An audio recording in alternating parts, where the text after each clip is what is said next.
तो हमने आपको दिखाया कि कैसे इजराइल ने चुन चुन कर हिजबुल्लाह के कमांडरों का खात्मा किया, लेकिन सवाल उठता है कि पेजर अटैक से लेकर अब तक का सिर्फ 10 से 11 दिन में इजराइल ऐसा कैसे कर पाया।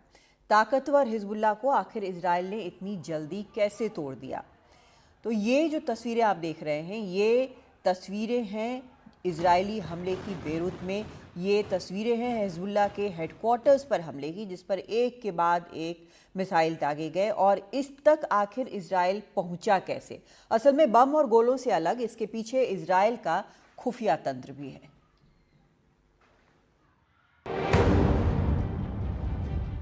7 अक्टूबर को जब इजराइल पर हमास का हमला हुआ तो दुनिया भर में जिस देश के खुफिया तंत्र का लोहा माना जाता था, जिसने दुनिया भर में न जाने कितने सफल ऑपरेशन को अंजाम दिया, उसकी साख भी मिट्टी में मिलती नजर आई। उन्होंने अपनी गलती भी मानी।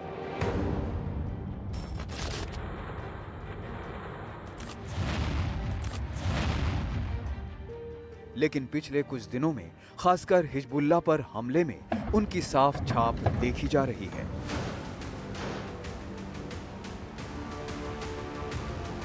सत्रह और 18 सितंबर लेबनान में, खासकर बेरूत में अचानक बाजारों, सड़कों, घरों में पेजर और वॉकी टॉकी फटने लगी। 42 लोग मारे गए, कई सौ घायल हुए।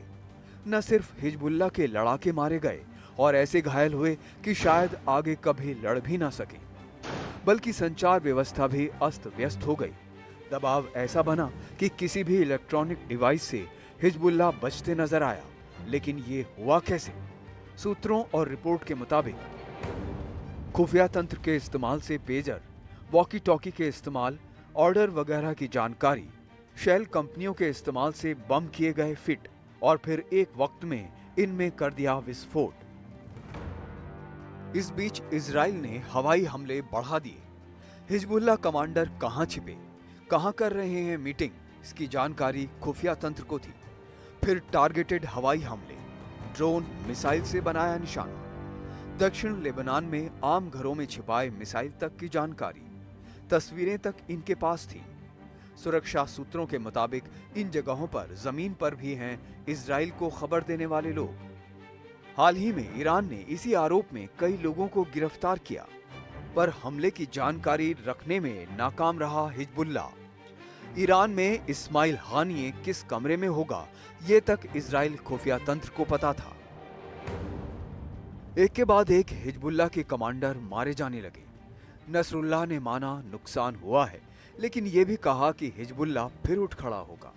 लेकिन 27 सितंबर को महज 10 दिन के अंदर खुद हसन नसरुल्लाह बेरूत में कमांडरों से मिल रहे थे, रिहायशी इमारतों के नीचे, बिना किसी इलेक्ट्रॉनिक डिवाइस के, आमने सामने।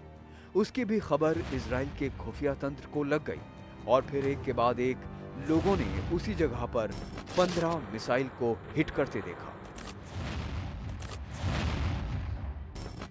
ईरान और हिजबुल्लाह नसरुल्लाह के मारे जाने की खबर को गलत बताते रहे, लेकिन हमले की तस्वीरें बताती रहीं कि अगर नसरुल्लाह यहां था तो जिंदा बचने की कोई उम्मीद नहीं।